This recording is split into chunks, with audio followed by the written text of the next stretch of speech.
As we get going, in his 2 seasons here, Coach Dan Lanning has led Oregon to back-to-back 10-win seasons. They were second in scoring offense this year at 44 points and second in total offense at 527 yards. He was a defensive coordinator in helping Georgia to the 2022 CFP National Championship before coming to Oregon. And he's left his defensive mark with the Ducks this year, one of only 3 teams to allow 10 or fewer points in at least 6 games. And lastly, Coach attended William Jewell College, which is in Missouri. What's the name of the town? Liberty. How about that? I see what you did there. Yeah. The floor is yours, You gotta Coach. remember, I was a PE major, so that's a little bit beyond me. But no, this week's been phenomenal.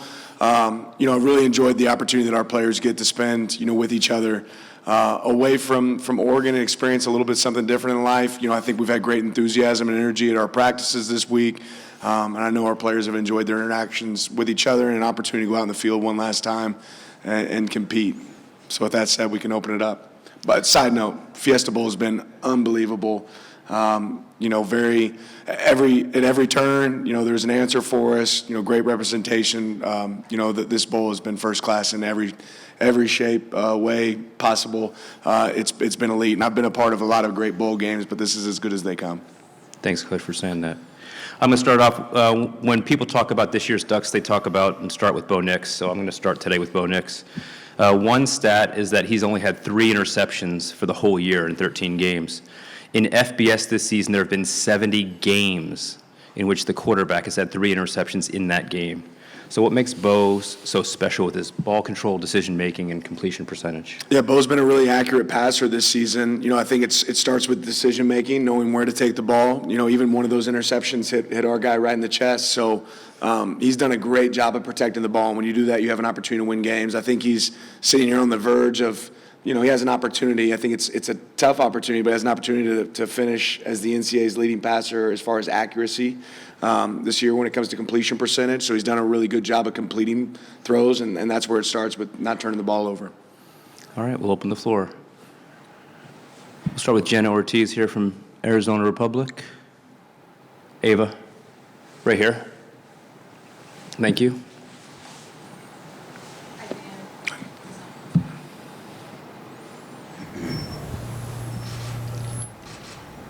Go ahead. I can hear you. Yeah, we can say it.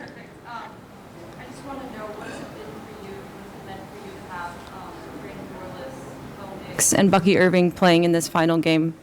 Yeah, it means the world. More as much for me as it is for them, right? Like anybody that's a competitor wants that opportunity to go out there and compete. And I think a lot of people will sit there and say, what are you playing for? Like an opportunity to go play with your brothers one last time, an opportunity to win 12 games for the 5th time in Oregon history.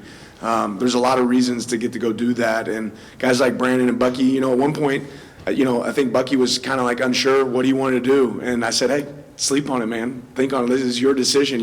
These are tough decisions to make.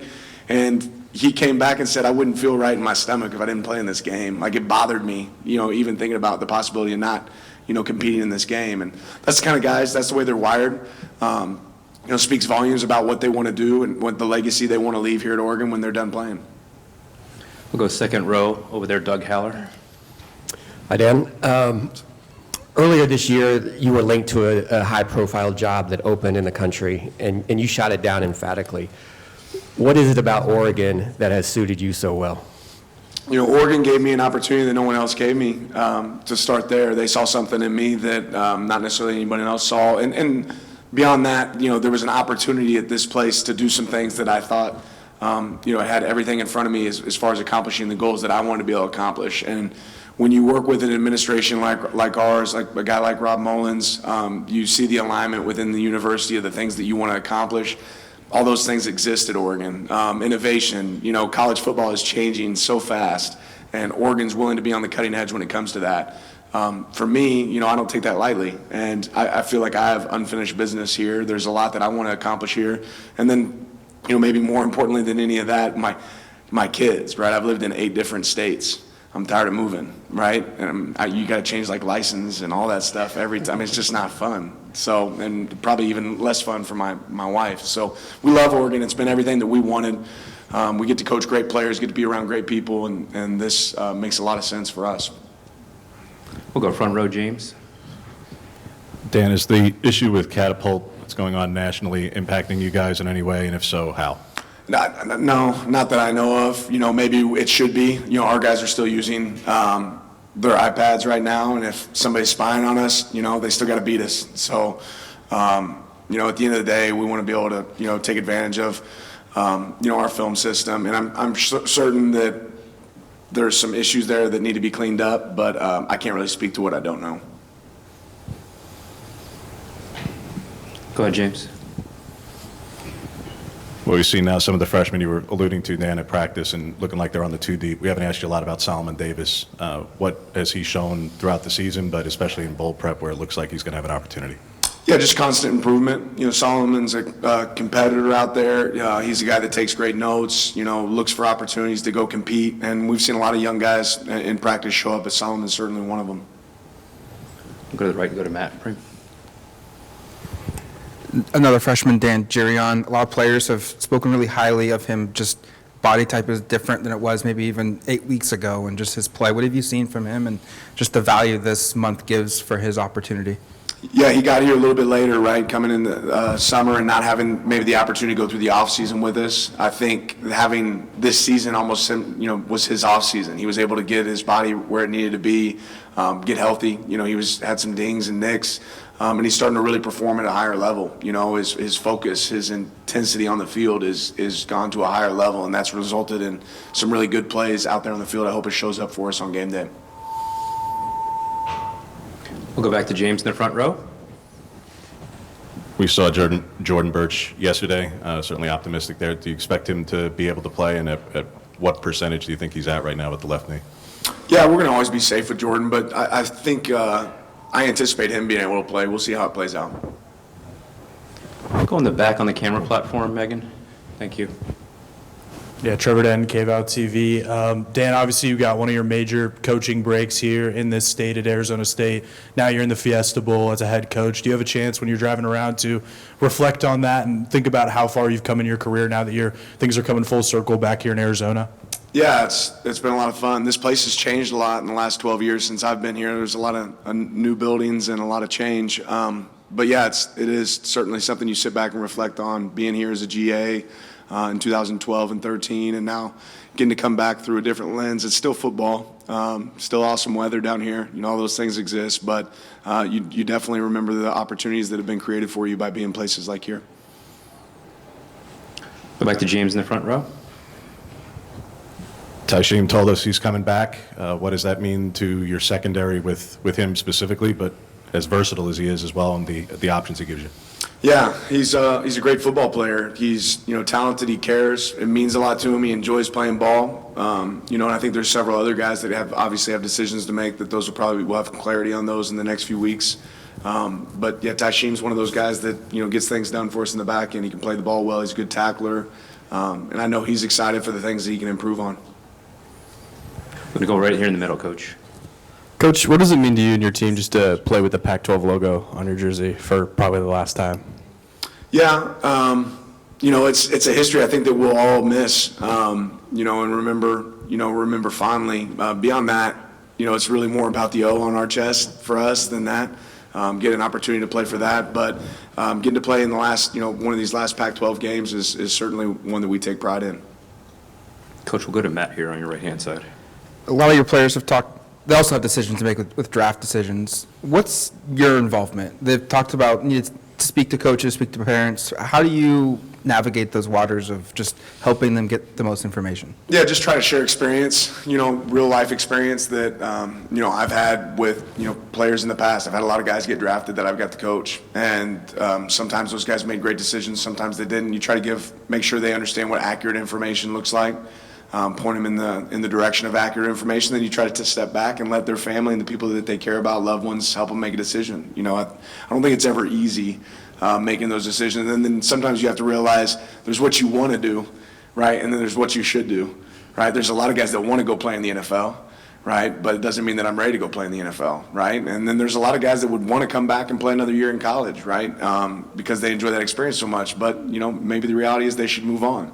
So we just try to share accurate information with our players, step back, give them an opportunity to make that decision for themselves. And if there's any way that we can help them, we want to help them. Great.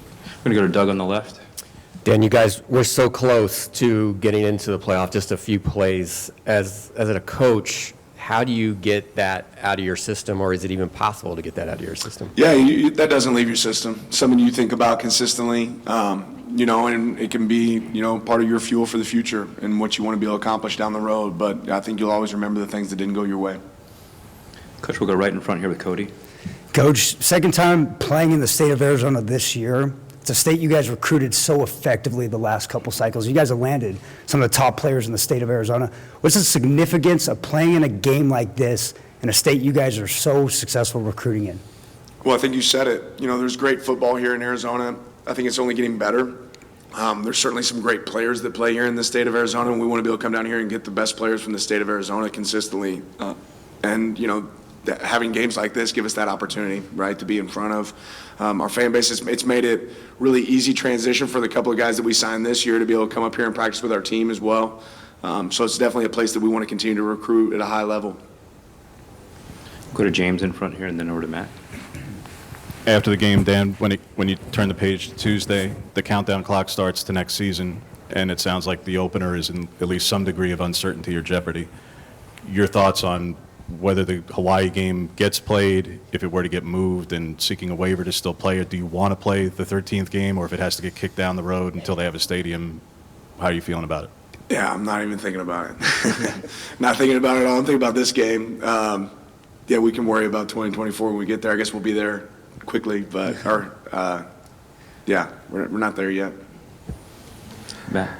Popo's unavailable for this game. Him and Taki shared that position and rotated quite frequently. Who's next in line? How do you handle the loss of Popo and just keeping that position fresh? Yeah, we've got good players on our team, right? There's going to be several guys that can go in there, and most of our guys that play interior D-line can play, either spot, right? So you mentioned it, seeing Taki in there. You'll see some young guys like Amari Washington.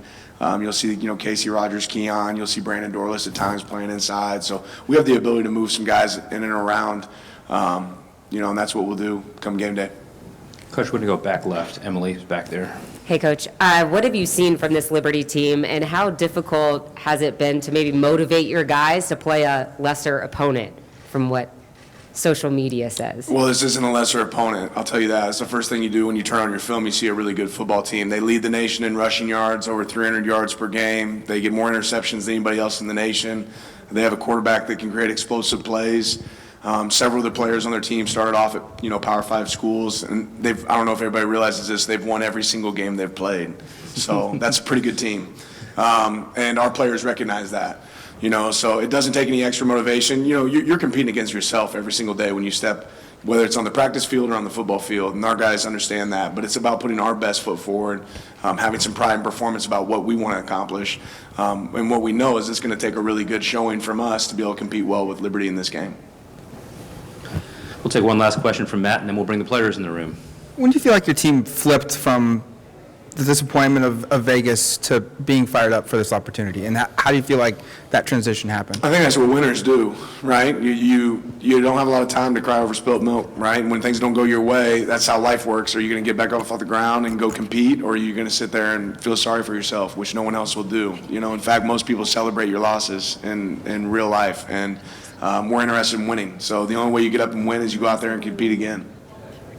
Fantastic. Thank you. As the players enter the room, we'll open the room up. If you'd like to talk to Coach Lanning further, feel free to come up approach the stage, and then each individual player will have their podium, and then the position players are grouped together. Thank you.